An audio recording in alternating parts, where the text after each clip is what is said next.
নমস্কাৰ সকলোকে আমি আহিছো মেৰিজাৰ মাঘী মেলাত টিকেট লৈ ভিতৰত সোমালো পুৰা গাঁৱৰ পৰিৱেশ আৰু লগতে দোকানবোৰটো আছেই আৰু স্পেশালি খোৱাৰ দোকান আৰু এয়া পিঠা লাৰু প্ৰদৰ্শনী হৈছিলে সবতকে ডাঙৰ লাৰু বনাইছিলে আৰু পুতলা নাচো উপস্থাপন কৰা হৈছে আৰু কিছুমান গাঁৱৰ পৰিৱেশ ইয়াতে সজাই তুলিছে যেহেতু এইবোৰ আজিকালি প্ৰায় গাঁৱত দেখিবলৈ পোৱা নাযায় আৰু হেহে আমি আজিকালি মেলাতহে চাবলৈ পোৱা হৈছো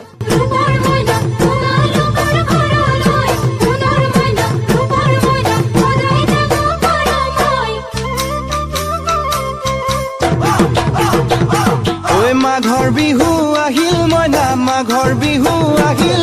ডান্স কম্পিটিশনো হৈছিলে আৰু ডেকোৰেশন সাকশন কি মজা বনাইছে তেওঁলোকে আৰু প্ৰত্যেক দিনা বেলেগ বেলেগ প্ৰতিযোগিতাবোৰ হ'ব 12 তাৰিখলৈ আছে আপোনালোকে আহিব পাৰে আৰু এয়া আমি ঘুগনি আৰু চিকেন খালো তেওঁৰ ফ্ৰেণ্ড এজনে